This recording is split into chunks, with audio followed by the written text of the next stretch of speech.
Hello, this is Dr. Prasad Pratilam with the class series on Indian Knowledge System with the subject code BIKK609. This is a common subject for all the 6th semester students of 2022 admitted students of Vishweshwara Technological University. Okay, so this is the part 3 of module 1. Okay, so with a lot of effort, I'm preparing this class videos, understanding the concept, studying that Indian knowledge system in depth, and making it simplifying for you people. Please do subscribe and support. That is the only support I expect. My intuition 4865 is my YouTube channel. Okay, so these are the course outcomes mentioned in the syllabus. Four course outcomes are mentioned. I'm connecting it to the questions and I'm explaining question answer type. I'm on the unit 1 only. The overview itself, it's a chapter type in the textbook. So I'm simplifying it right now. Okay, so question number 3. Question number 1 and 2 I already discussed, and it is there in my YouTube channel playlist of Indian knowledge system. And question number 3, define the term Indian knowledge system. Briefly explain what you understand by each word in this term. Having CO1, ability level 2, and it can be asked for 10 marks also. Okay, so definition Indian knowledge system IKS, it refers to the traditional and ancient knowledge that has been developed and preserved in India over the thousands of years, and this knowledge is very vast and it includes everything from literature, cultural practices, history to the social customs of people in the Indian subcontinent.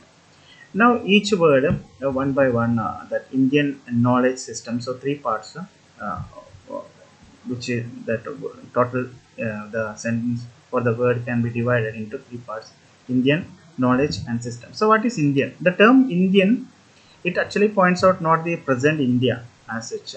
It points out to the undivided Indian subcontinent, which is also we call as the Akhanda Bharat.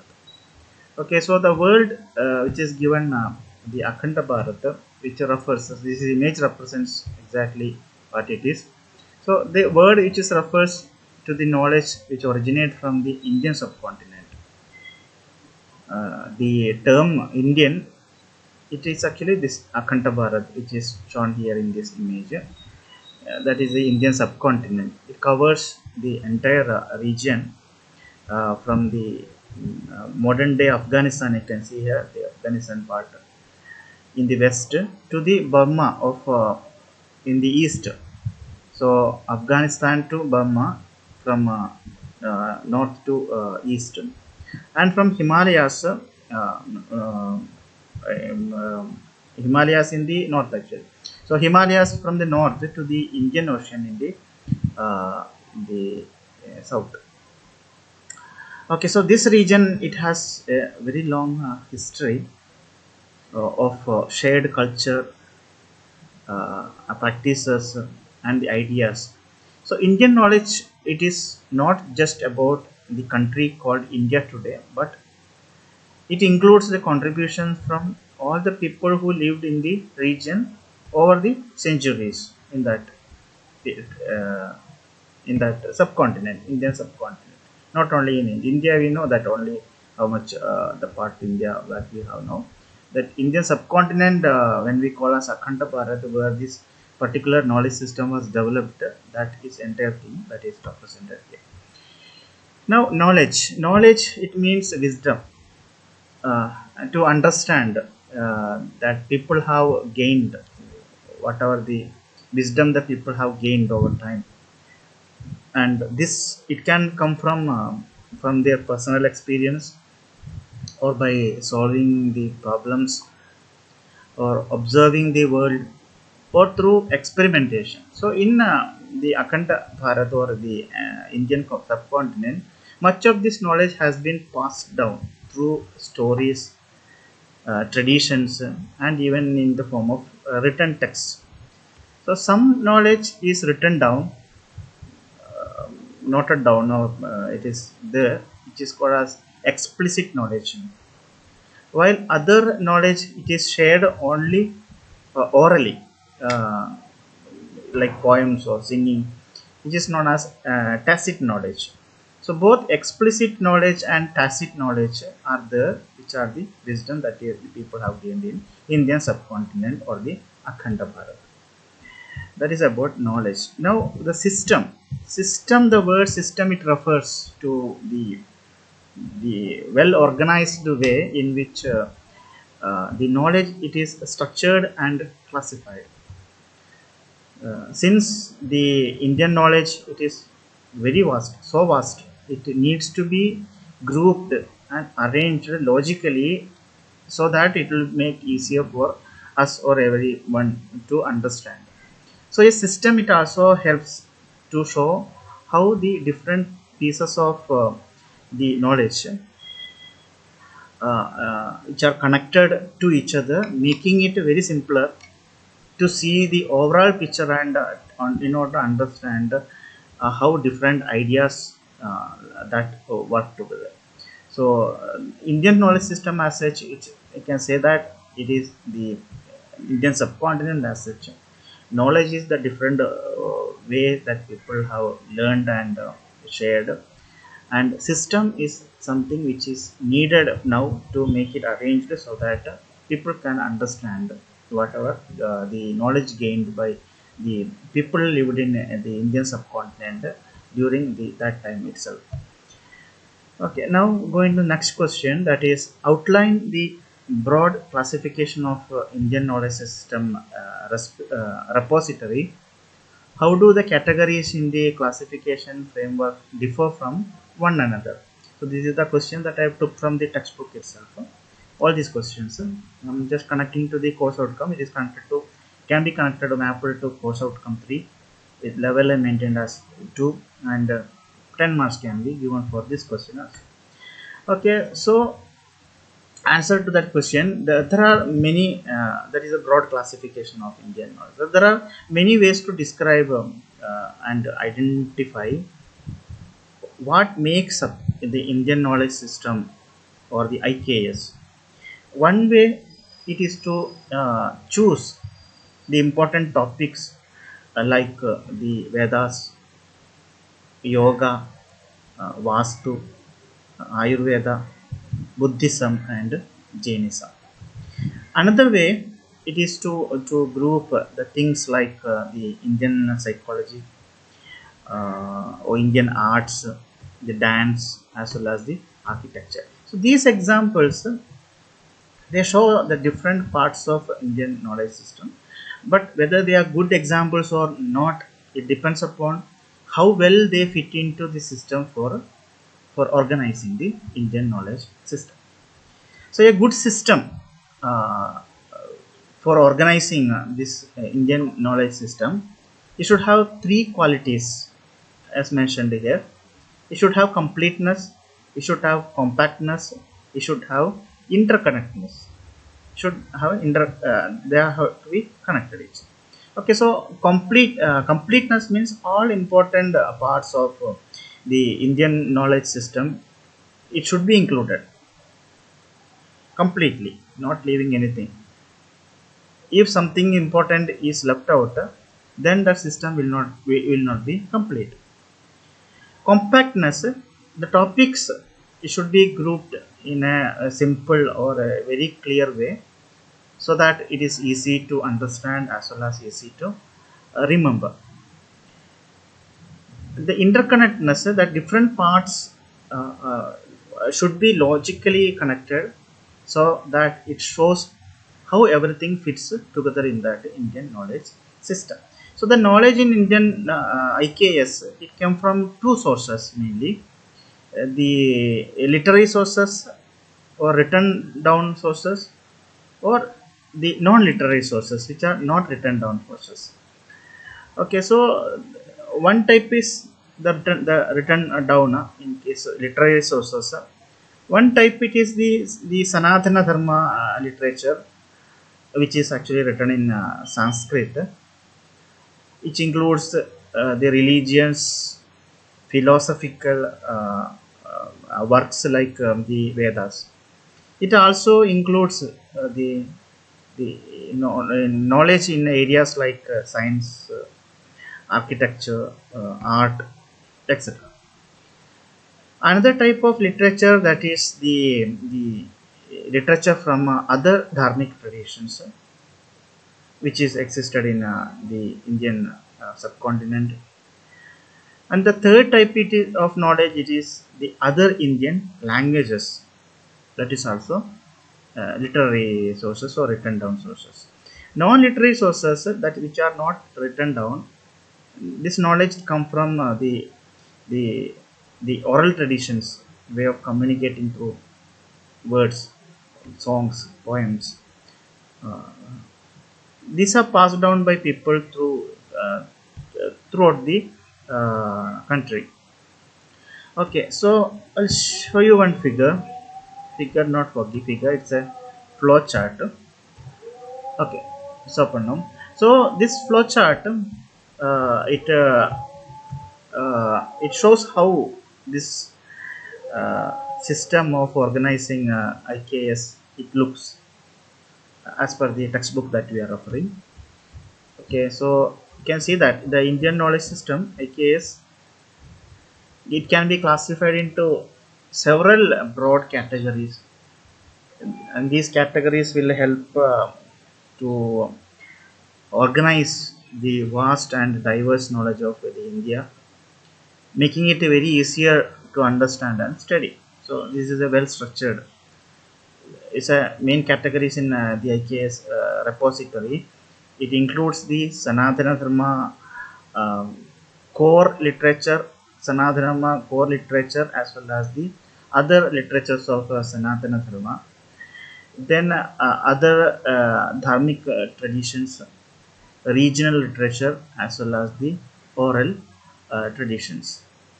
Okay, one by one, I will try to explain uh, what I gained. I'm referring some of the materials also. Otherwise, not easy for me also. Okay, so Sanatana Dharma, it has the core literature. The Sanatana Dharma, it has a very large amount of knowledge, which starts from the Vedas, which are called the Shrutis, or the heard version. The Vedas were originally they passed down by speaking and by listening, but later they were written down. The Vedas are very important in Indian society, and many other works they were created based on the Vedas. So the works which helped the people, to understand, for better understand and use these ideas in the Vedas. For example, the six schools of which thought uh, called the Darshanas, they built their ideas on the Vedas. Those six schools called as Darshanas. The Vedas and other related texts, they are divided into different sections, which will be explained in the coming classes. Not going there. Okay, so other literatures of Sanatana Dharma or Sanatana Dharma, other literatures, they are also deal with everyday life, like heavy health, uh, science, technology. Even though these works, it will talk about the different topics, they still respect the Vedas as the main source of knowledge. For example, the Aryabhata's work, or Aryabhata's work on astronomy, they use the ideas from the Vedas when talking about the length of a year, or the concept of time, that is taken from Vedas or connected to Vedas. So Aryabhata's work of astronomy, it is a other work of Sanatana Dharma, other literature work of Sanatana Dharma, but again influenced by the core literature. Okay, so these includes many other forms, which includes the science and maths. There have been many literatures are available, which studies on maths or astronomy, plant science, so during the that era.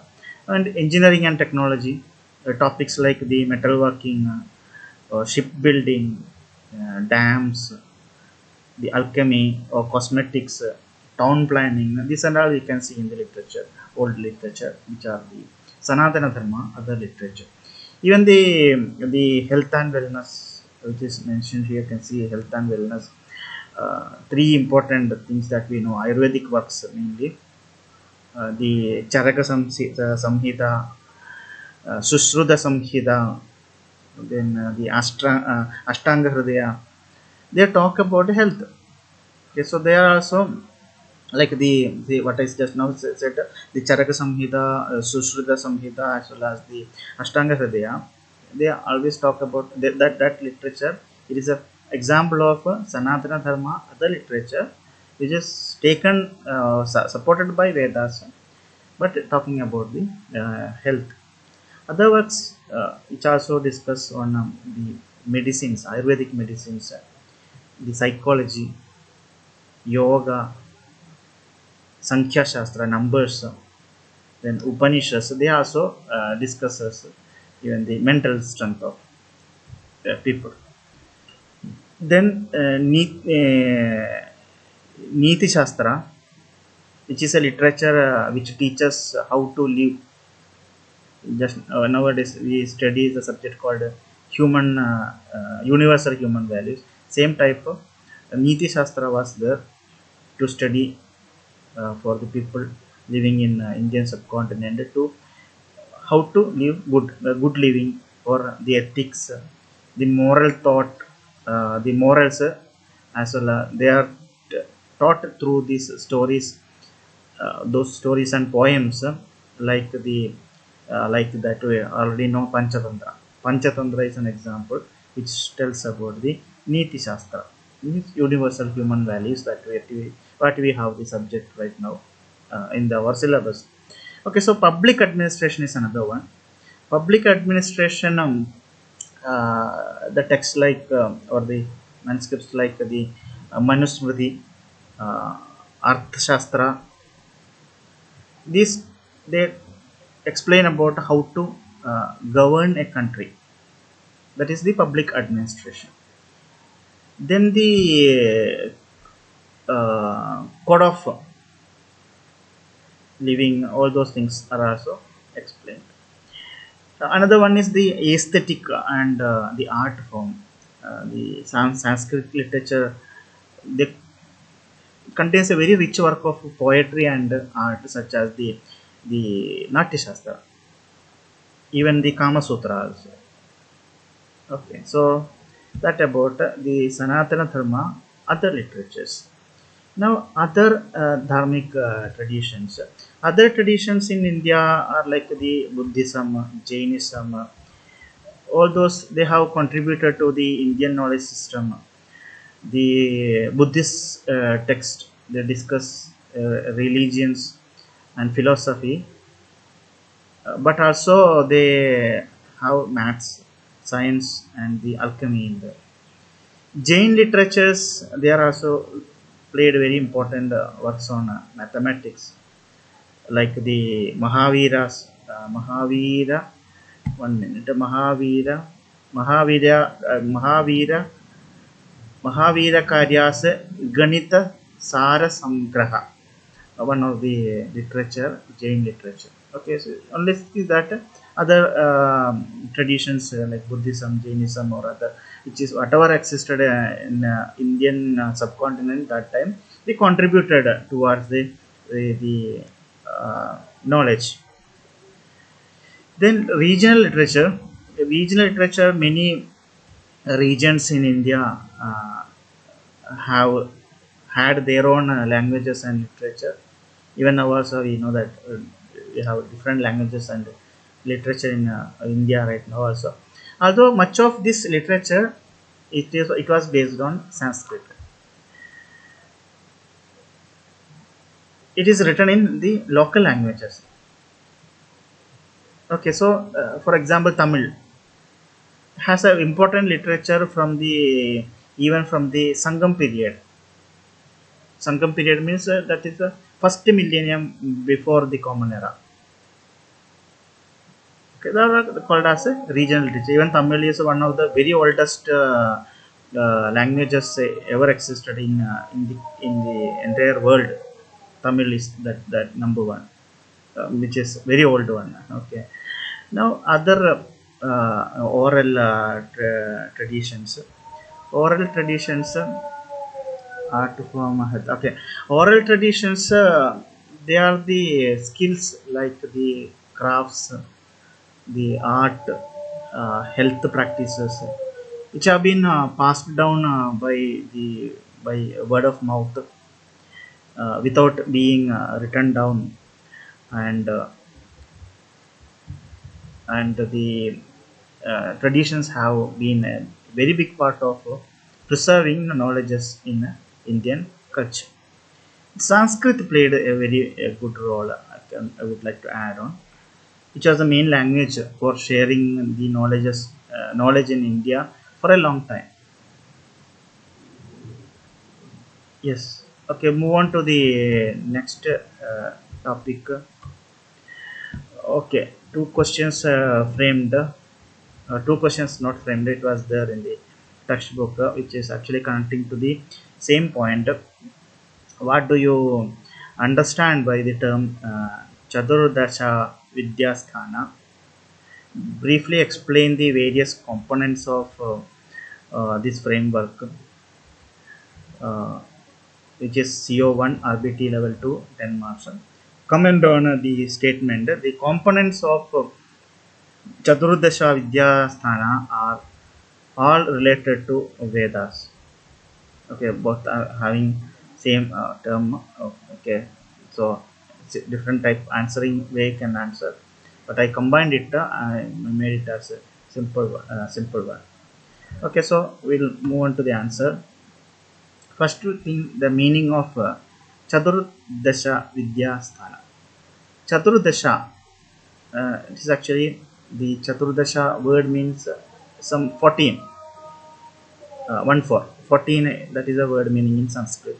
And Vidya Sthana, it refers to, Vidya means knowledge, Sthana means a place.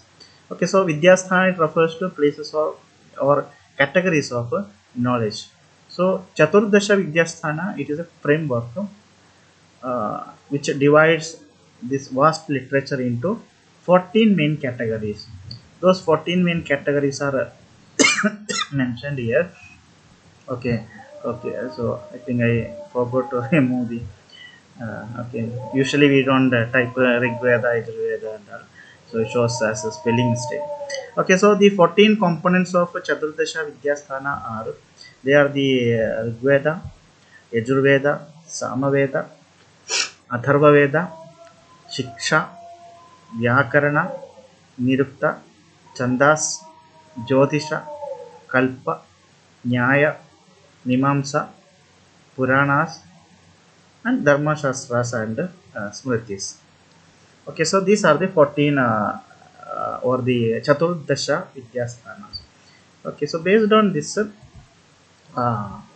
we can even subcategorize. I made this chart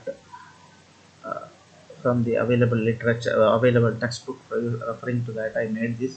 So this single chart will explain or gives the idea so that students can elaborate it further. So first point, that is Vedas, then Upavedas, Vedangas, Darshanas, Puranas, Itihasas, and Dharma Shastras and Smritis. Okay, so first point, that is Vedas. Vedas, they are the oldest and the very most important religious texts which existed in Indian subcontinent. Even now also we use it. So it contains the knowledge which has passed down from through generations. And as you can see, there are four Vedas. The classification of Veda is into four: Rig Veda, Yajurveda, Samaveda, and Atharva Veda. The Rig Veda, uh, it is a collection of hymns. Hymns means a poetic representation, which are like the poems or the songs to praise different gods. Okay, so these hymns ask for blessings, and it express the respect of a person towards the the energy for or the god. Yajurveda explains how to do the religious rituals and the sacrifices in order to honor the gods. Samaveda it focuses on melodies and the chants. These hymns in the Veda they are sung, and the music plays a very key role in Samaveda. Atharva Veda it deals with the spells. It deals with the healing and the everyday things like health and protection from problem. That is main content of Atharva Veda. So the Vedas they are believed to have been heard by the ancient wise men. Those people we called as sages. Okay, and they were first they were passed through only orally, that means through speaking, before we got the written form of all these. Then moving to Upavedas they are like the side books or the secondary reference book or the secondary texts which are connected to the Vedas. They talk about the subjects like the medicine, music, warfare, etc. So these texts they are built on the ideas found in the Vedas, and it gives more specific knowledge about those topic. That is about Upavedas. Upa means subsidiary or side of supporting. That is the meaning of Upaveda. Vedangas. Vedangas are the six important subjects which will help people to understand the Veda better. And each of these Vedangas they focus on the specific area of knowledge, like Shiksha. It is Shiksha. It's a study of phonetics, which is the sound of words and how to pronounce them correctly. That is Shiksha. Vyakarana means that is grammar, grammar or the rules of how to use the language properly. That is Vyakarana. Nirukta, Nirukta actually it is etymology. Etymology means it is the study of meanings of words and where they come from, origin of a word. That is etymology. Chandas, it is a study of uh, poetic meters, means prosody, so called. It tells how to organize the verses or lines in poems. They are called chandas. Chandas also we say chandas or chandas. Jyotisha, it is a study of Jyotisha means stars and planets, astronomy or astrology. Okay, by measuring or calculating the movement or place the position of a star, you can even calculate and tell exact astrology also. So that is Jyotisha. Astronomy and astrology both are connected to Jyotisha. Kalpa, it is the guidelines given for performing various religious rituals. Then comes the darshanas. The darshanas, it is actually six schools, six schools of philosophy. Okay, these six schools they try to answer questions like what is the universe. Everybody having that doubt in our what is the universe, who am I, why I am here, what is my role, all those questions, why I am living like this. All those questions they have been taught or by from that time itself they have been taught in darshanas. Okay, so the first one that is Nyaya, it is mainly focusing on Nyaya means What is the logic? Which one is correct? Okay, and reasoning, logic and reasoning, that comes in Nyaya. Vaisheshika, it is a uh, it looks at the very nature, at the nature of individual objects, like the atoms and the how the things are made. That is explained or taught in Vaisheshika school. Sankhya, it explains the world by dividing it into different categories. That is Sankhya. Yoga talks about the path of meditation and discipline in life for self control and for the better understanding. Mimamsa, it focuses on interpreting and explaining the rituals which is mentioned in the Vedas. So that is a school. Vedanta. Vedanta, it deals with the spiritual knowledge, which tells about the meaning of life, or it is often called the end of the Vedas. That is Veda Anta, end. Uh, Anta means end. So Vedanta, the end of the Veda, mainly talks about the spiritual knowledge, or it tells what is the meaning of life, why the universe, why we have all those things are uh, taught in that. So that is the last one.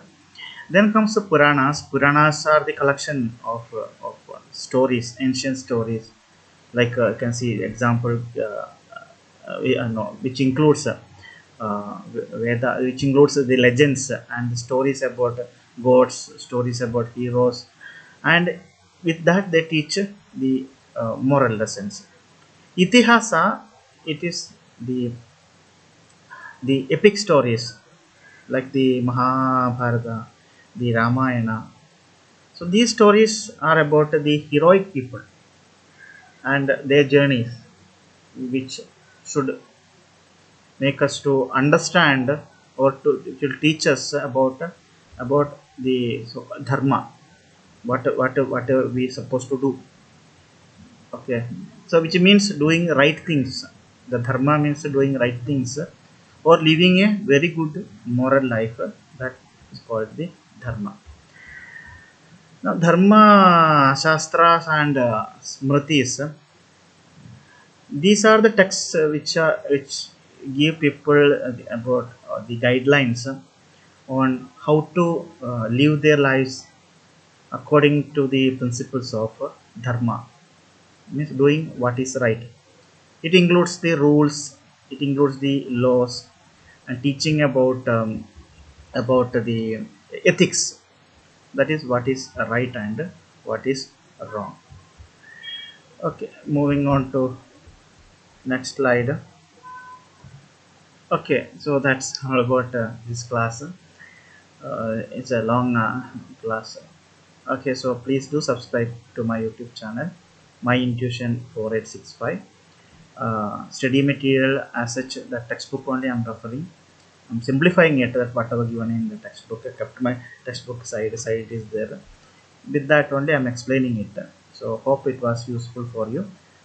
Thank you very much for watching my videos, and have a nice day.